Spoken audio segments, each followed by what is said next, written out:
So alhamdulillah semoga kita semua dikurniakan kesihatan di kala pandemik ni, dan kalau masih sempat lagi saya nak ucapkan selamat Hari Raya Aidiladha. Kita raya ke berapa hari ni? Baru raya ketiga. So insyaAllah kita masih boleh lagi sembelih korban ke nak daging apa semua. So insyaAllah kita sama-sama lah di musim pandemik ni, kita kata lagi kuat kita diuji, insyaAllah lagi kuat kita punya sedekah kalau ikutkan sepatutnya. So harap-harap semoga kita dapat menjalankan ibadah korban di musim yang sukar ini. So terbaik, orang kata biasanya kita cerita tentang topik saham sama ada tempatan Bursa Malaysia atau luar negara, tapi topik pada tengah hari ini memang kata tak asing lagi lah, sebab memang isu ni memang dah sekian lama dah kan, tentang isu forex, tentang isu apa halal dia, haram dia apa semua, dan kata kita akan bawakan satu speaker yang memang kata terkenal di TikTok, di YouTube. So saya pun baru je kenal dia dan baru saja kata touch base dengan beliau, dan kata oleh tu jom kita jemput kita tamu pada tengah hari ni, Profesor Madya Dr. Ni Rahim. Apa khabar Prof? Baik Azhar, alhamdulillah sihat. Alhamdulillah sihat. Terima kasih banyak jemput saya. So, saya difahamkan Prof lecturer. So mungkin Prof boleh ambil masa dalam seminit dua ke untuk perkenalkan Prof, sebab ini first time kita berkenalan. So mungkin Prof boleh mulakan dengan introduction dululah.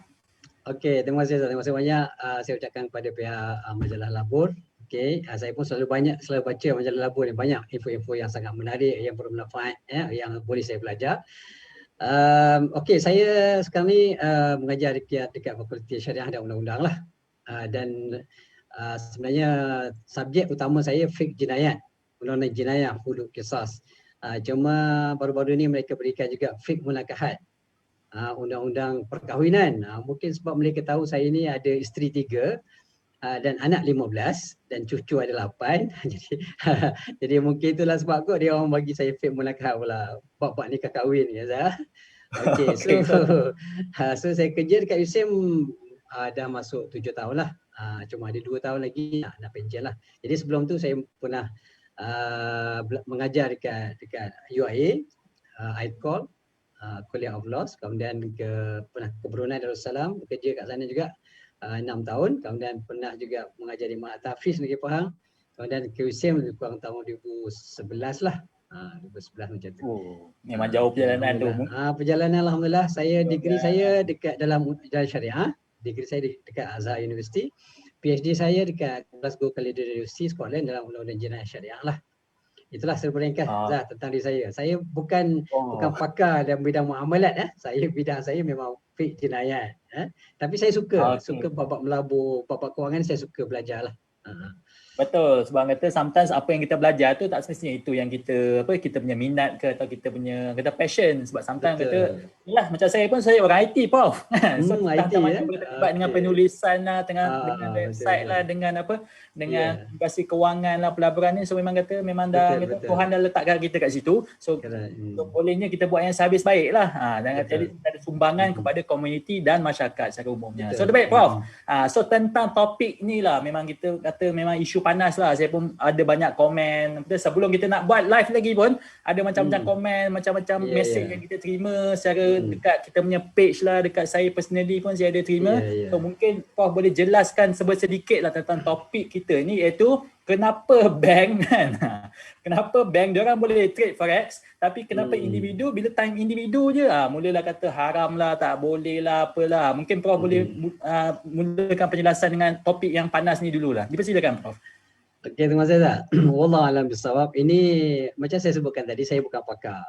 Jadi maklumat-maklumat yang saya kumpul ni pun saya ambil daripada pakar-pakar. Saya ni cuma macam penyampai saja sebenarnya. Jadi sepatutnya kalau nak kutuk, bukan kutuk saya, kutuk orang yang menyampaikan lah, yang asalnya kan. Tapi apakan daya, kita yang menyampai kan jadi mangsa lah kan. Jadi orang tak kutuk, contohnya Dr. Daud Bakar, orang tak kutuk Dr. Zarudin.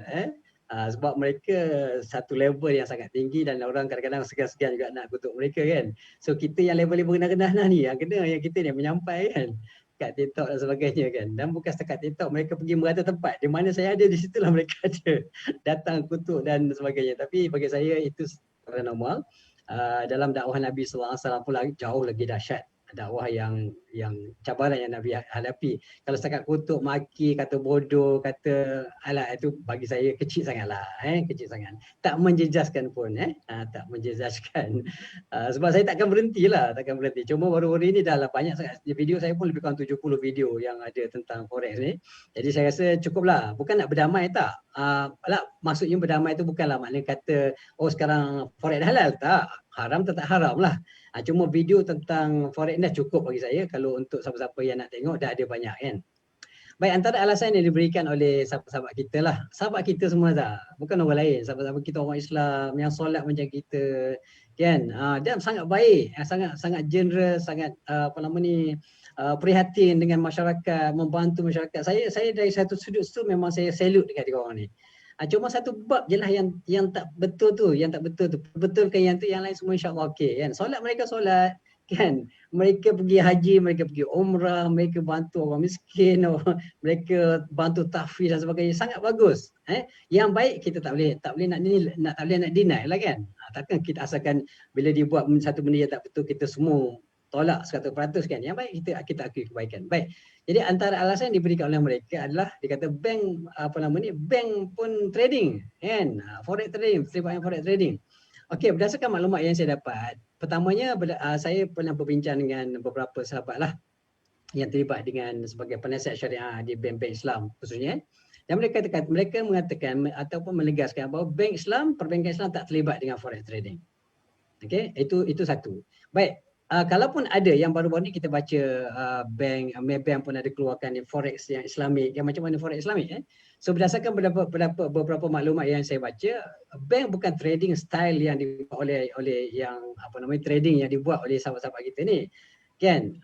Yang retail trader ni. Mereka sebenarnya ada bisnes yang jelas. Maksudnya contohnya mereka ada contohnya dalam perbankan, dalam perbankan mereka ada forex account untuk berurusan dengan negara-negara luar sebagai contohnya. So memang melibatkan forex trading juga kat situ. Begitu juga mereka ada contohnya kalau kita pergi airport, kita ada dia ada kios yang melibatkan forex trading yang spot forex. Jadi spot forex seperti mana kita tahu bahawa dia tidak terlibat. Jadi kita tidak boleh samakan, bukan maknanya bank ada hukum tersendiri kan. Nanti kata dia pula bank halal kita haram, tak bukan begitu. Isunya ia haram tetap haram. Kalau bank buat benda yang sama, sama macam forex trading buat sekarang ni, gunakan platform yang sama, gunakan leverage yang sama, gunakan kaedah yang sama, maka dia tetap haram lah. Tak kisahlah bank mana pun, hatta bank negara pun, hatta kerajaan bukan terlibat, haram tetap haram. Cuma kaedah yang dilaksanakan di bank tidak sama macam kita buat forex trading yang dekat platform ni. Bank ada ratusan juta duit, ada modal. Kan? Mereka boleh buat track yang boleh trading forex tu secara spot. Tidak masalah, mereka memang ada duit secara fizikal mereka dapat. Dan mereka gunakan duit tu untuk foreign exchange dan sebagainya. Di airport, di mana-mana yang tempat-tempat mereka ada lah foreign exchange kan. Jadi bagi saya kita tak boleh samakan. Jadi inilah satu masalah yang berlaku hari ini. Bila benda tu haram, ya, bila ulama kata haram, yang ulama seluruh dunia kata haram, kan? Jadi bila mereka sebenarnya tahu benda ni, ulama-ulama kata haram, mereka pun tahu. Cuma macam mana kaedah untuk elakkan ataupun untuk kata orang kata apa dia dalam football yang orang kata the best defense is attack lah, betul itu kaedah dia. Sekarang ni bila dia tahu haram, orang tahu haram, so dia attack, dia akan cari alasan-alasan untuk menghalalkan. Untuk sekurang-kurangnya orang tak fikir pasal haram tu. Orang akan fikir pasal macam mana nak ni. Oh betul juga. Betul lah, bank pun buat juga, takkan. Kalau bank halal takkan kita haram. Itu. Jadi bukan mereka tak pernah mereka bawa hujah Quran, sunnah, ijma', qiyas dan sebagainya. Saya berkali-kali mencabar sahabat-sahabat kita forex tadi. Kalau you kata cerita pasal hukum, you bawa Quran, hadis, sunnah, ijma', pandangan ulama. Barulah boleh cerita pasal hukum. You memang pakar dalam bidang forex trading, betul. Okey, saya akui. Tapi you kena tahu, ni cerita hukum hakam. Bila cerita hukum hakam, dia tak boleh guna otak, tak boleh guna otak, maknanya tak boleh guna logik semata-mata. Dia kena berpandukan hukum syarak, nas, hadis, Al-Quran, ijma' dan qiyas. Tak boleh gunakan emosi, tak boleh gunakan sentimen. Kita dah kadang-kadang ada juga kata kan, ada kata okey, kalau kita tak ambil peluang ni, nanti orang-orang yang kafir lah yang akan ambil peluang ni. Itu bukan alasan yang mengharuskan benda yang halal. Yang mengharuskan ataupun menghalalkan yang haram kan. Wallahualam Ustaz. Itu sedikitlah komen saya. Wallahualam. Okay, so terbaik dia terpencerahan. So maknanya bank sendiri memang kata memang dia ada, tujuan asal bank tu untuk buat apa, untuk tukar duit lah in a way kan. Betul, So, betul dia lah. beza dengan kita untuk buat profit kan. Betul, Sebab profit, kita betul trader lah. profit macam Betul. kita lah. Macam saya pun saya terlibat dengan saham, terlibat dengan kripto, apa Bitcoin apa semua, terlibat dengan macam-macam lah, hartanah apa semua. So tujuan kita melabur atau tujuan kita trade adalah untuk buat generate apa duit. Ya, maknanya kita masukkan certain amount of modal dan kata habis orang kata by the end of the day ke by the end of the year kita nak modal kita berkembang. Contoh macam daripada 1,000 jadi 2,000 kan. Tu contoh yang basic lah. Tapi kata trader forex ni mungkin instrumen tu sendiri yang kata haram sebab kata bila terlibat dengan mata wang lah apa semua tu. So maknanya instrumen tu sendiri dah haram. So bila kita nak halalkan dia memang tak ada cara lah kan. Sebab orang kata sebab instrumen tu sendiri dah haram kan. Maknanya barang ribawi. Maknanya barang ribawi itu sendiri kan, mata wang itu sendiri dah barang ribawi. So maknanya susah untuk kita kata menghalalkan benda haram. So terbaik mungkin next mungkin Prof boleh sentuh sikit lah tentang kata mata wang ni sebagai barang ribawi lah. Sebab kita pun nak tahu kan apa differentiator dia dengan saham, dengan Bitcoin. Sebab baru ni pun Dr. Zarudin dengan majlis penasihat syariah SC Suruhan Jaya Sekuriti pun dah kata Bitcoin pun dah jadi halal sebab dia bukan mata wang. Maknanya definition Bitcoin bukan mata wang. So mungkin Prof boleh sentuh sikit lah tentang kenapa forex tu haram dari sudut mata wang tu sendiri. Okey. Bila kita tengok ada setengah ustaz yang ini pun dipegang juga oleh sahabat-sahabat kita forex trading lah. Antaranya mereka bawa pandangan Ustaz Dasuki. Okey, antaranya Ustaz Abdul Samad. Saya ada juga buat video tentang Ustaz Abdul Samad. Saya sangat respect Ustaz Abdul Samad. Tapi bila cerita pasal forex ni, Al-Fadhil Ustaz dia tak sebut secara spesifik forex. Cuma Ustaz Samad menyebutkan secara umum. Dia kata dalam mana-mana jual beli kalau tidak ada penipuan, tidak ada kezaliman, tidak ada gharar, tidak ada maisir, judi, maka ia adalah halal. Tetapi Ustaz Al-Fadhil Ustaz tak sentuh sudut buy and sarf secara spesifik. Umum betul, itu memang kita akui bahawa itu syarat umum dalam jual beli. Memang wajib ada tu. Kalau ada benda tu memang tak sah lah jual beli, dah haram lah jadinya. Cuma Al-Fadhil Ustaz tak sebut pasal ada satu lagi perkara penting, yang elemen paling penting antara sebab disebutkan oleh ulama sebagai buy and sarf. Buy and sarf ni jual beli yang melibatkan currency. Ulama sepakat bahawa currency yang ada, duit yang ada ni, walaupun sekarang ni kita tahu dia tidak bersandarkan 100% kepada emas, tapi ulama masih lagi berpendapat bahawa currency ni dia sama lah dia dengan emas. Walaupun di kertas tapi nilai dia masih bersandar kepada emas. Jadi ulama masih berpegang bahawa walaupun ada orang kata dah berlari, tapi selagi mana ulama berpegang dengan kaedah mengatakan bahawa duit fiat money ni adalah sama kedudukannya dengan emas, maka kita kena treat samalah. Artinya bila melibatkan buy and sell, jual beli yang melibatkan mata wang ni, memang dia ada syarat. Antara syarat yang perlu ada ialah sebut Nabi SAW menyebutkan bersandar kepada hadis. Okey, bukan ulama kata saja ikut pandangan mereka, tak. Ada hadisnya. Nabi sebut kata az-zahabu bil-zahab, al-fiddatu bil-fidd, wasy-sya'ir bil-sya'ir, dan seterusnya hadis yang menyebutkan. Itu barang-barang ribawi. Jadi barang ribawi ni syarat dia macam ni. Dia mesti antara syarat yang disebut oleh Nabi ialah yadan biyadin. Yadan biyadin artinya perlu ada al-qabdu. Itu syarat dia, al-qabdu. Al-qabdu ni penerimaan. Saya bagi duit kat Izzah. Okey, saya pergi jumpa Izzah. Okey, Izzah, saya nak $1,000. Okey, berapa sekarang rate dia? Okey, rate dia kata 4.17 contohnya, atau 4 ringgit lah. Nak mudah kan? Saya bagi 4,000 kat Izzah. Izzah bagi saya $1,000. Selesai cerita. Itu al-qabdu, dia panggil al-haqiqi, secara hakikat. Saya bagi duit, dapat duit kan. Dan ulama juga menyebutkan bahawa ada lagi satu kaedah dia panggil al-qabdu dalam sudut hukumnya. Contohnya kita beli duit yang sama. Izzah, saya sekarang Izzah dekat rumah. Izzah kat mana Izzah? Ada dekat Puchong. Okey, saya dekat Nilai. Sekarang PKP tak boleh nak keluar. Tapi saya sangat-sangat perlukan duit dolar. Sebab anak saya, katakanlah anak saya dekat US, dia perlukan duit. Jadi ini pun disebut sebagai penerimaan. Maksudnya saya bagi 4,000, saya bank in duit dekat Izzah 4,000. Okey, saya pun tengok, okey Izzah saya dah bagi bukti, okey Izzah dah masuk. Okey, boleh tak Izzah bank in-kan duit 1,000 tu pada anak saya sekarang dalam akaun US. Izzah pun terus hantar bukti. Anak pun saya, okey Abi dah terima duit. Maka itu pun dianggap sebagai penerimaan. Okey, itu pun dianggap sebagai penerimaan. Jadi jadi dekat situ dianggap maknanya telah sahlah jual beli walaupun kita tak pegang. Maknanya cuma sekarang ni apa yang berlaku dekat dalam forex trading, benda tu tak berlaku. Kalau saya buat contoh yang sama, okey Izzah, saya nak duit $1,000, saya bank in duit. Saya depo lah. Masuk deposit RM1,000. Okey Izzah, saya perlukan duit 1,000. Okey, Izzah kata okey, dah masuk dalam platform. Ustaz pergi login, ada duit kat platform tu. Saya pun masuklah. Masuk dekat platform, saya tengok duit, ada 1,000. Terima kasih Izzah. Lepas tu saya cari link, mana link nak hantar ni? Nak sebab duit tu saya nak pakai, nak hantar kepada anak. Cari tak jumpa link. Saya tanya Izzah, mana duit? Ada kat platform Ustaz. Lepas tu saya nak hantar duit ke anak ni macam mana? Ustaz kena withdraw. Lah, kalau withdraw, buat apa saya beli dengan Izzah? Saya nak duit, saya nak pakai duit tu. Jadi ini menunjukkan apa dia? Menunjukkan duit itu sebenarnya tak wujud. Nilai wujud, tapi duit sebenarnya tak wujud. Kalau wujud dia boleh diterima, boleh diguna pakai.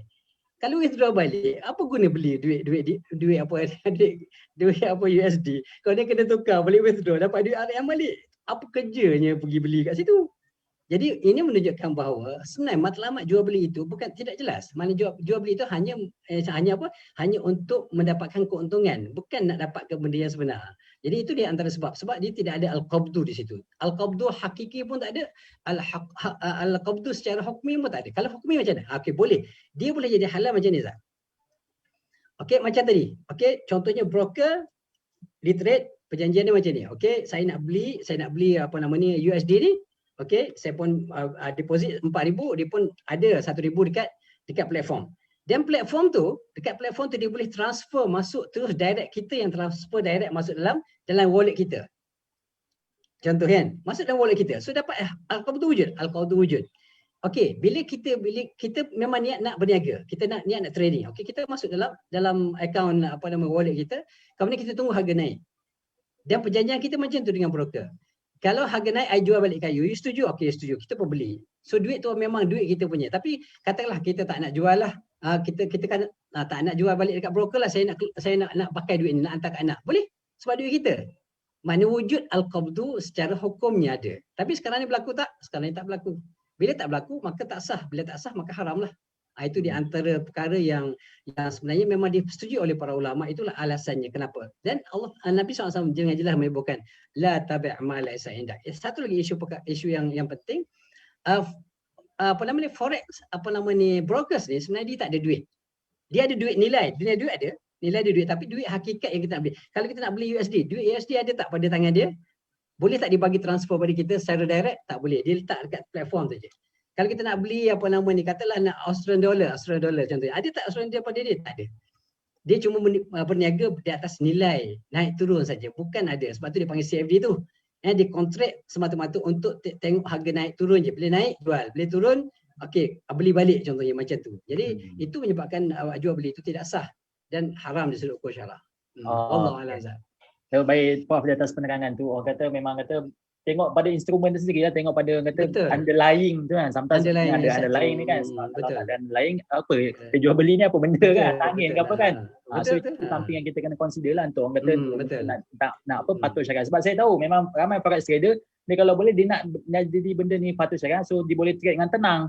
Tapi selagi fatwa kata haram, selagi majlis agama tak benarkan, selagi SC atau security pun sometimes kita tengok banyak platform yang dah kena ban. Banyak platform yang tak dibenarkan untuk berpartisipasi, tapi orang lain selamba je masuk, selamba je trade kan. Maknanya dia seolah macam dia langgar semualah, SC langgar, ban negara langgar, semua langgar, dan dia menggunakan dunia hujah sendiri. So terbaik Prof atas penjelasan tu. So mungkin Prof boleh, saya ada soalan personally lah yang saya duk godek-godek kan. Saya pergi website sana, saya pergi website ni, saya buat comparison apa semua. Dan biasanya broker ni atau platform ni sendiri dia sediakan Islamic account.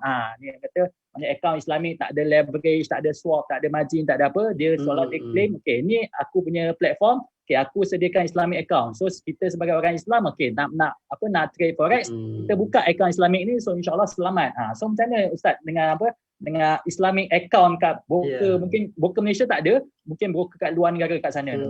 So mungkin boleh jelaskan sikit tentang ni. Okey, ini pun isu yang menjadi hujah yang sangat besar oleh sahabat-sahabat kita forex trader berdasarkan perbincangan soalan-soalan yang dikemukakan pada saya dekat TikTok kan. Jadi ini dia kata, kita ada Islamic punya account apa. Okay, ni pun baru lagi lah, baru diwujudkan bagi saya. Saya tengok kalau sebelum ni saya pernah terlibat dengan forex sebenarnya. Honestly speaking, tahun 2005, dah lama lah. Zaman 2005 dulu, saya masuk. Masa tu memang tidak ada fatwa yang dikeluarkan. Dan saya akui itu satu kesilapan saya lah, tak buat kajian lebih mendalam. Itu saya akui. Benda tu betul dan saya bersalah dengan Allah lah. Dan saya memang cuci tangan, saya memang tak akan terlibat lagi. Alhamdulillah Allah Ta'ala selamatkan saya. Okay. Yalah ustaz pun dia akan berlaku kesilapan. Okey, so tapi kena cepat-cepat kembali ke makan jalan lah. Kalau salah mengaku salah. Okey, dan kembali ke makan jalan, bertaubat, minta ampun dengan Allah Taala, mudah-mudahan Allah ampunkan dosa kita kan, sebab tak ada manusia yang tak berdosa. Ustaz pun ada nafsu juga, ustaz pun nak kaya juga sebenarnya. Ikhlas cakap kan. Walaupun ustaz tu bukan maksum. Ustaz ni bukan tak melakukan dosa, ustaz melakukan dosa, tapi kelebihan ustaz ni dia cepat sedar sikit sebab dia ada ilmu. Itu kelebihan dia kat situ sikit. Tapi kalau yang ada ilmu tak kembali itu masalah. Kan? Itu masalah besar kan. Baik. Jadi berbalik kepada soalan yang disebutkan tadi, mana Islamik ni memang saya perhatikan ada beberapa. Contoh ICM, contohnya beberapa platform lain, contoh Avatrade, contohnya macam eToro. Okey. So ni di antara platform-platform menyediakan Islamic account. Tapi bila kita pergi tengok, sebenarnya kita kena faham ini bisnes Ini bisnes. Bisnes ni dan kita tengok pula ya pemilik tu bukan Islam pun, dekat luar negara, daripada luar negara kan. So kenapa dia buat Islamic punya account? Pertama dia nak tarik orang Islam, sebab bila buat dia sebelum ni yang konvensional yang tidak dinamakan Islamic ni, bila bawa aja ada isu halal haram. Oh ni riba tak boleh. So apa dia buat? Dia buang riba lah. Dia buang riba dengan harapan bahawa jadilah Islamic. Tapi sebenarnya bila kita tengok, dia memang Islamic dalam certain part. Tapi part-part yang lain banyak lagi yang tak Islamic. Sebagai contoh, saya sebut tadi kan. Okey, bila kita tengok tak ada swap. Swap tak ada. Kan? Bila swap tak ada, dia kata Islam lah. Tak ada riba. Okey, kemudian maknanya kita tak guna leverage. Kita tengok ICM contohnya dan beberapa yang tempat lain, dia boleh zero leverage. Maknanya dia satu-satu, punya ratio satu-satu. Kita ada 1,000, kita trade 1,000. Okey, tapi percayalah cakap saya, forex traders tak guna leverage. Berapa ramai yang boleh invest 10,000 contoh nak trade, nak dapat untung yang besar, dia kena invest jumlah yang besar. Berapa ramai yang ada $10,000 untuk trading? Tak ramai. Yang ada $1,000, $500, ada start dengan $100, ada start $50 contoh. Dan nak dapatkan jumlah yang besar untuk trading, so dia kena ambil leverage, wajib ambil leverage. Tak ambil leverage tak akan kaya punya. Kan, contohnya. So you ada RM100, you nak trade RM100, you berapa sen dah dapat kalau naik pun. Contohnya kan, sampai tua pun nak kaya kan. So 100 kali 10 dapat RM1,000. Boleh trade RM1,000. Adalah sikit. Kan, dapatlah untung $5 sehari, contohnya macam tu, contoh kan. So memang kena ambil leverage. Jadi leverage tetap ada. Okey, leverage katalah riba tak ada, swap tak ada. Leverage pun tak ada. Okey, satu per satu. Katalah kalau kita ada. Okey, Islamic. Tapi bila pergi part yang lain yang berkaitan dengan CFD. Macam kita jelaskan tadi. Bila ada CFD, dia lekat kat situ. Tak lepas. CFD tak boleh. Dia hukum syarak tak boleh. Kalau leverage memang kita tahu. Leverage, kalau ambil leverage memang haram. Confirm. Ulama kata tak boleh. Dan Nabi pun dalam hadis yang jelas mengatakan tidak boleh ada dua benda dalam satu akad. Contohnya dalam satu transaction dia ada dua benda. Contohnya disebut situ as-salaf wal bai'. Tak boleh. Kita pinjam dan disyaratkan dengan pinjaman itu kita kena beli sesuatu. Contoh macam dalam leverage trading punya leverage kan, forex trading. Bila dia bagikan leverage pada kita, katalah 1 kali 10. Okey, kita ada 1,000 boleh trade 10,000. Okey. Kemudian dia bukan bagi serah pada kita pun duit tu. Duduk ada platform. So syaratnya nak guna leverage ni you kena beli. Dia bagi pinjam tapi kita kena beli. Maka hukum syarak tak meluluskan, tak boleh. Nabi kata jelas tidak boleh. Okey, dalam hadis yang sahih menyebutkan, Jadi ini isu. Jadi dekat leverage mungkin lepas. Kalau orang yang banyak duit. Yang tak banyak duit memang sangkut kat situ juga. Baik. Kemudian yang sangkut lagi ialah tentang CFD tu. Macam kita sebutkan tadi. Menjual satu benda yang tak wujud. Kita nak beli dolar tak wujud. Yang ada nilai. Maka itu pun haram. Maka forex yang akaun Islamik ini memang sebahagiannya kita akui bahawa dia ada ciri-ciri Islamik situ. Tapi tidak sepenuhnya Islamik. Bila tak penuh Islamik maka semuanya jadi batal. Dia kena 100%, kena 100% semua, kena lengkap semua dia punya ciri-ciri yang diwajibkan, rukun-rukun syarat jual beli, bai' as-sarf ni, jual beli mata wang, jual beli benda berkaitan ribawi ni, kena komplit semua baru sah dan baru jadi halal. Selagi mana satu kecil pun tak cukup maka dia jadi haram dan tak sah jual beli maka haram. Wallah Okey. alhamdulillah. Okey. Terbaik Prof di atas pencerahan tu. Sebab kata banyak-banyak komponen tu mungkin dia punya apa ada sikit lah kata kandungan mungkin tak haram ke apa Betul, ke betul. menjadikan semua produk tu Semua dia haram, atau semua semua haram. services dia jadi Betul, haram. betul. Ada Betul. satu komponen kecil dia. So baik Prof di atas pencerahan tu. Hmm. So, ada juga yang tanya ni tentang Arab Saudi. So katanya Arab Saudi dia halal.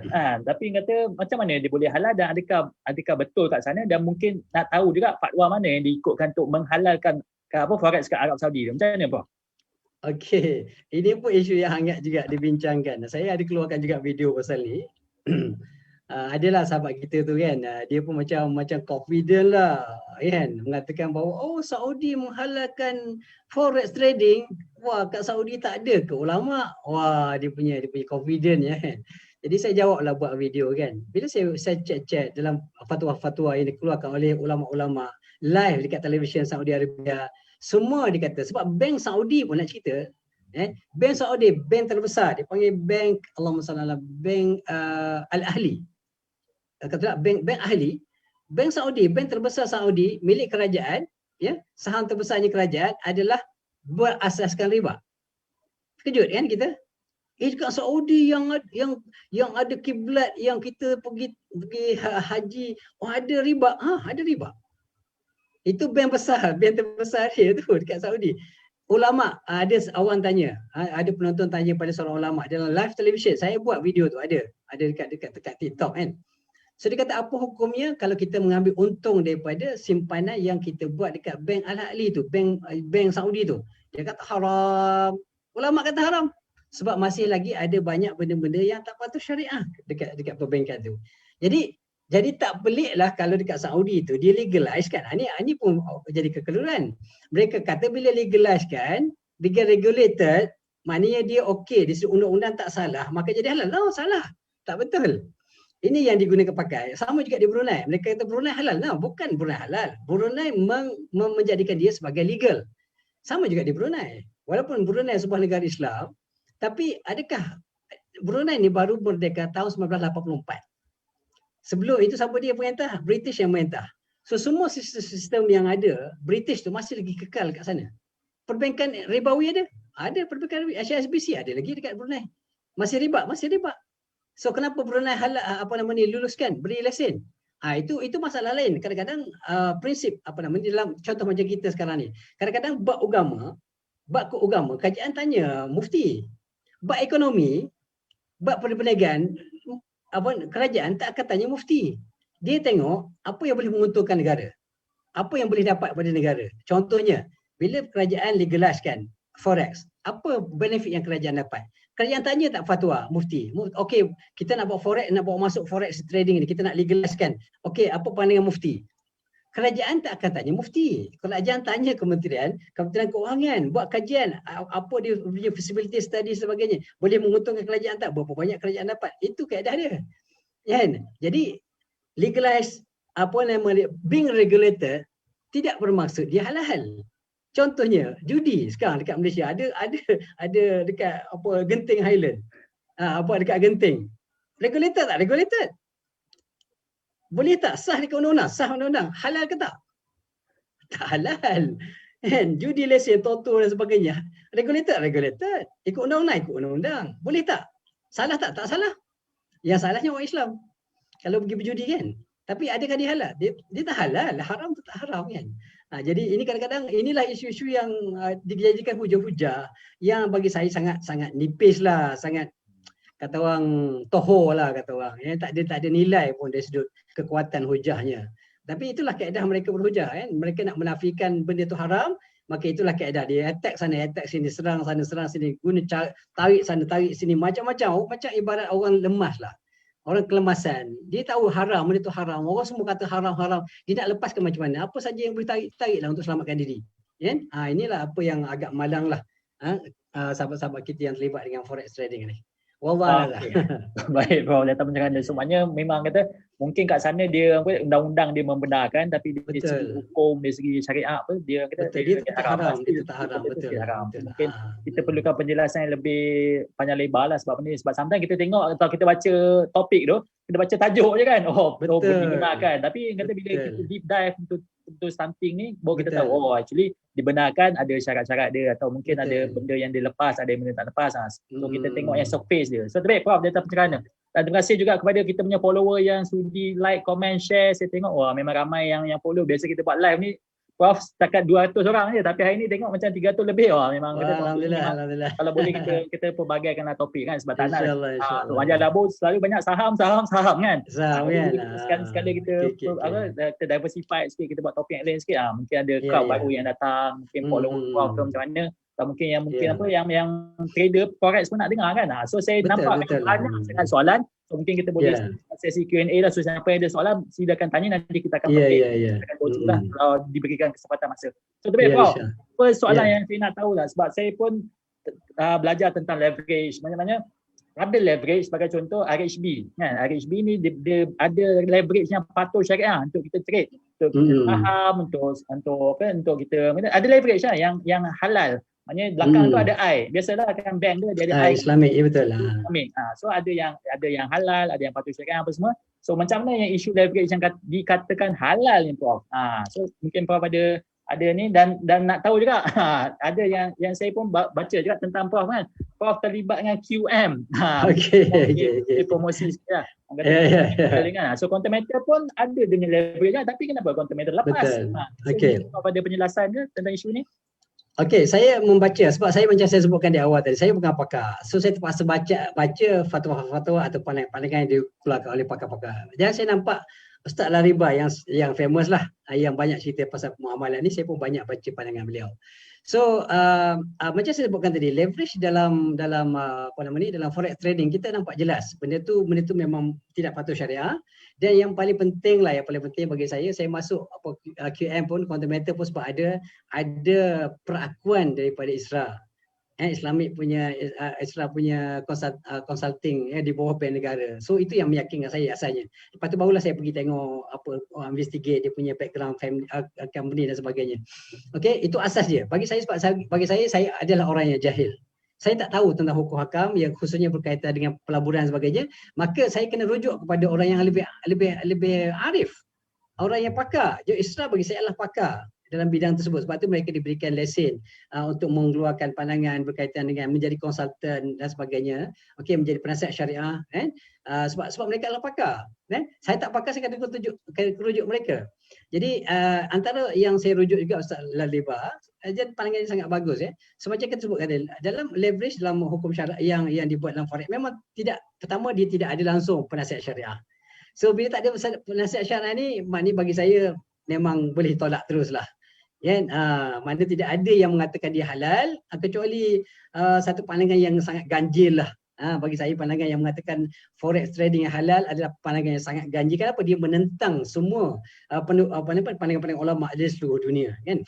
Jadi kalau kita tengok dalam leverage dekat forex trading ni, kita tengok dia kaedah tu maknanya dia sediakan duit. Okey, bahkan kebanyakan yang saya tengok bila ada ambil leverage memang ada interest. Memang dia ada charge interest. Interest itu jadi riba. Okey. Baik. Jadi leverage itu sendiri pun dia letakkan, dibagikan dan disyaratkan pula macam saya sebutkan di awal tadi, disyaratkan pula untuk kita beli. Bagi penyaman dan disyaratkan kita untuk ada saya kata leverage tu hutang. Orang tak setuju. Dikutuk saya habis-habisan, ustaz dia tak reti, bagi belajar lagi. Kalau tak hutang nak kata apa benda? Kita ada RM1,000, kita nak trade RM10,000. So orang bagi duit kat kita. Okey, dan duit tu boleh buat keluar tak? Itu yang jadi isu yang agak panas jugalah. Kan? Dia kata saya tak reti lah sebab tak faham. Sebenarnya saya nak cerita je kat sini leverage. Kita ada duit RM1,000, kita trade untung RM500. Okey, yang mana boleh buat keluar? Okey Zah, yang mana boleh buat keluar? Saya ada RM1,000. Saya trade pakai leverage RM10,000. Saya masuk trade katalah 10-15 minit dapat untung RM500. Okey, saya pun close the trade. Okey, close the trade. Okey, saya untung berapa? RM500 kan? Okey, yang mana saya boleh buat, saya boleh withdraw? So kalau secara logik ni RM1,500 kot. Sebenarnya kita punya modal, capital plus keuntungan tadi lah. Itulah. Tapi mereka kata, boleh keluar semua. Boleh keluar semua tu kalau kita untung RM10,000. Kita bayar yang RM9,000 tu yang broker sediakan. Katanya kononnya dipanggil facility. Facility pun facility lah nak kata apa benda. Tapi duit orang tu, leverage tu adalah duit yang disediakan oleh broker untuk kita trading. Duit tu adalah lending, dipanggil borrowing. Kalau bacalah mana-mana, bahkan ICM pun tulis dia adalah borrowing, pinjam. Kan? Mereka menafikan, oh itu bukan pinjam. Kalau pinjam kena pulang, memang kena pulang balik lah yang lebih tu. Yang duit kita tu dapatlah kat kita, yang untung tu dapatlah kat kita, modal kita dapatlah kat kita, yang lebih untung kita ambil lah bawa keluar. Kalau 10,000 untung, bawa lah keluar lah 10,000 tu, betul lah boleh keluar. Tapi yang 9,000 yang you pinjam tu, dia kata bukan pinjam, facility. Jadi mereka duduk berpusing-pusing dalam kawasan yang sama lah. Maknanya dia nak nafikan juga, bukan pinjam kan. Okay, itu jelas nampak bahawa dia adalah dah tidak patuh syariah. Baik. Kalau dalam fundamental pula, namanya leverage, tapi kaedahnya sangat jauh berbeza. Yang pertama sebab dia telah dikenal pasti oleh pakar syariah mengatakan dia adalah halal dan patuh syariah. Semua produk-produk yang ada GLA-nya, GSA-nya, semuanya adalah patuh syariah.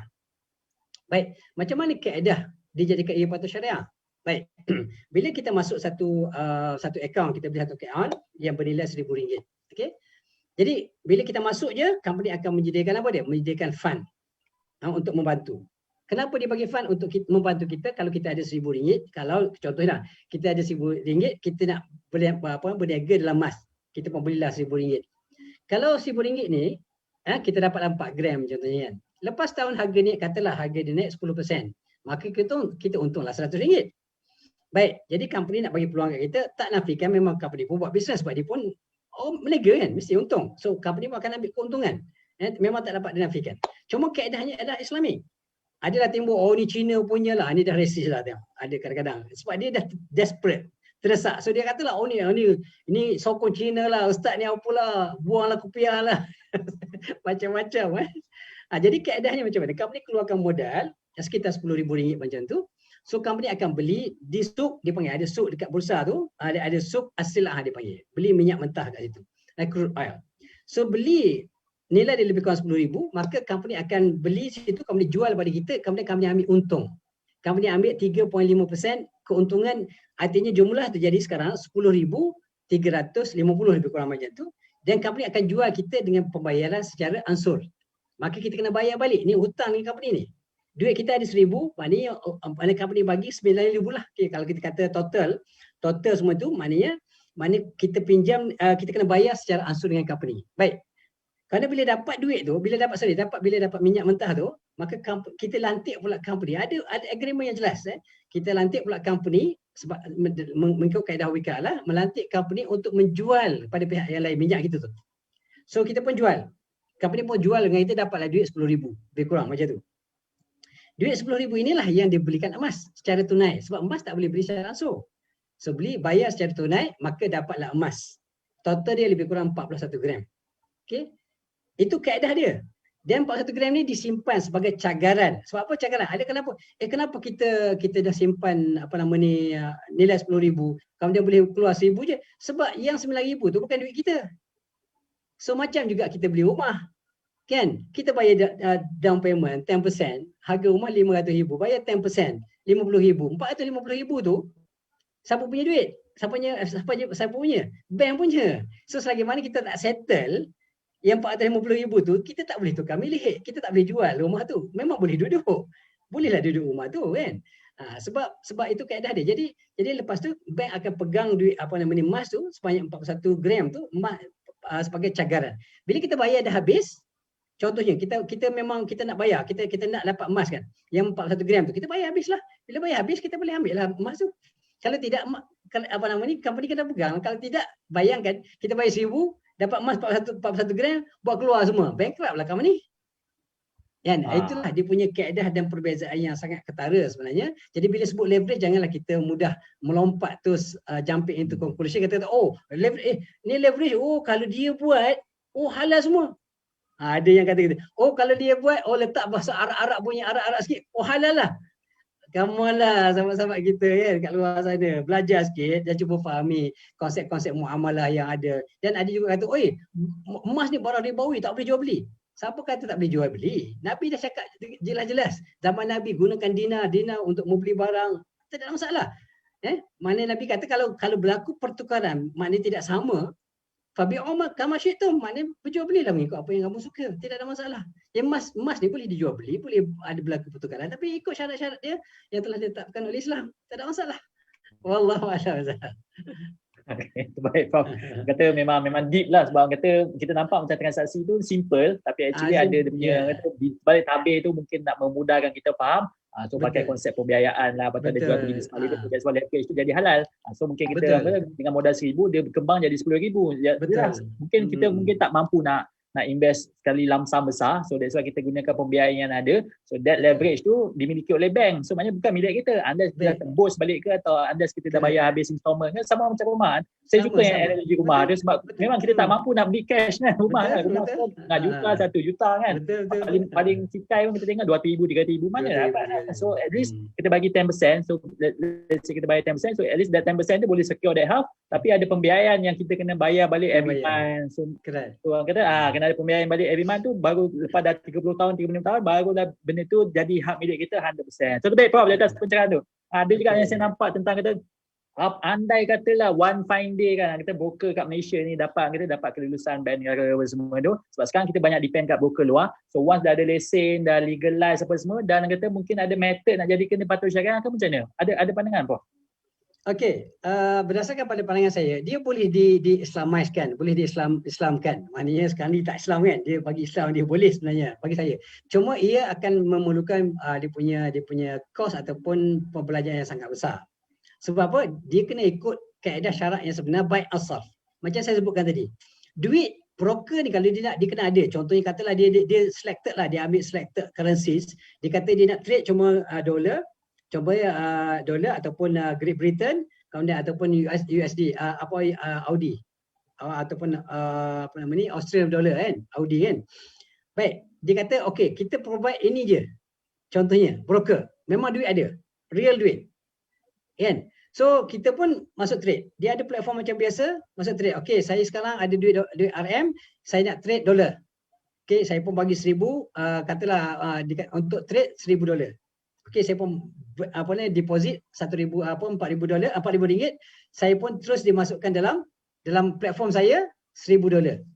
Contohnya. Dan dalam $1,000 tu dia akan macam mana? Dia akan terus masuk, dia boleh juga transferable. Maksudnya dia akan boleh transfer direct kepada kita punya e-wallet kita. Tapi memang perlu ada duit lah. Maknanya broker tu memang perlu ada duit betul-betul. Kalau katalah dia perlukan modal 100 juta contohnya. Dekat Malaysia, untuk market Malaysia saja nak jadikan Islamik, broker kena ada 100 juta, maknanya mungkin beberapa puluh juta USD, beberapa puluh juta yang Australian dollar, beberapa puluh juta GBP, dia kena ada real money. Dan boleh transfer bila orang masuk je. Contoh saya masuk $4,000, RM4,000, $1,000 terus masuk dalam akaun saya. Akaun saya tu boleh transfer masuk dalam saya bebas. Sebab itu dah milik saya boleh bebas masukkan dalam e-wallet saya. Contohnya, dan duit dalam e-wallet tu saya boleh stay tinggal kat situ sehingga dia naik dan saya jual balik kepada broker, ataupun saya boleh keluar withdraw tanpa ada halangan. Kalau itu boleh diperbetulkan, maka dia bagi saya boleh diislamkan. Tapi perlukan modal ratusan juta. Kan? Adakah forex apa namanya broker sanggup menyediakan wang yang sebegitu banyak? Jadi hari ini yang isunya sekarang yang $trillion punya trader yang been traded all over the world ni, sebenarnya sebab mereka tak perlukan duit sebanyak tu. Sebab dia berniaga nilai je. Dia menilai bukan duit yang sebenar. Dia mungkin adalah mungkin 100 juta contohnya kan. Modal dia yang diperlukan contohnya, ataupun paling tidak 10 juta. Dia punya capital mesti ada. Macam deposit lah untuk pihak kerajaan, sebab dia regulated mesti ada certain amount of money kan, reserve money you boleh bayar anytime kan. Jadi dia regulated lah. Tapi adakah mereka ada duit yang sebenarnya? Tidak ada kan.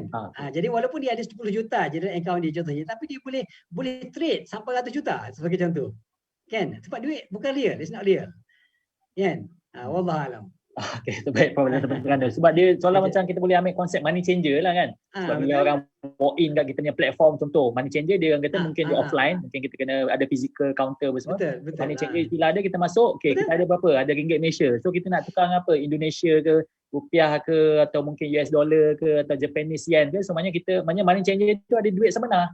So kita anggap platform tu berapa banyak modal yang diperlukan untuk dia kumpul berapa orang kata berlain-lain jenis mata wang kan. Jenis Sebab mata biasa wang, perik ni kita tahulah ada yang betul. British pound lah, Hmm, ada euro lah, ada macam-macam lagi. So maknanya modal betul. dia mungkin kena banyak lah, kena besar. Kena banyak Kena lah sebab wujud kan. betul. Mata wang tu sendiri Ha. kena wujud in the first place. Tak boleh setakat nombor-nombor, tak boleh setakat nilai, Correct. tak boleh setakat benda yang Ha. nampak. So kita boleh anggap dia okay, once kalau dia boleh jadi as macam money changer yang kita nampak, yang kita boleh tukar duit tu, mungkin ada cara untuk Islamikkan dia. Tapi for now yang kita tahu mungkin benda tu pun tak wujud, dia sekadar angka-angka saja yang kata mana, tapi ada lah dalam platform kan. Tapi kata pemilikan kat situ lah, mungkin ada isu lah. So mungkin ada yang tanya juga Prof yang tentang Bitcoin lah.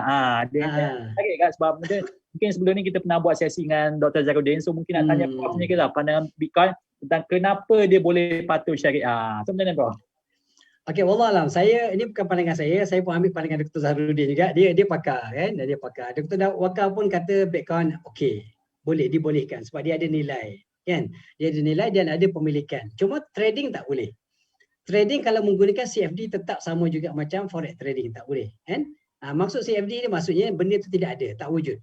Sebab tu kalau kita tengok beberapa platform yang saya tengok platform ni, kalau kita guna duit sendiri, okey, kita katalah $1,000 kita ada dalam akaun kita. Okey, kita dah deposit $1,000. Baik, kalau kita deposit $1,000, kalau kita guna $1,000 untuk trading, $1,000 je dalam within limit kita, dia tak akan naik CFD. Maka dia akan dapat pemilikan yang betul. Sama juga kalau kita beli, contohnya kita beli saham. Kita beli Facebook contohnya, melalui mana-mana platform ni yang boleh beli saham. Kalau kita guna duit kita, maka dia adalah pemilikan yang sempurna. Maknanya kita betul-betul milik saham itu.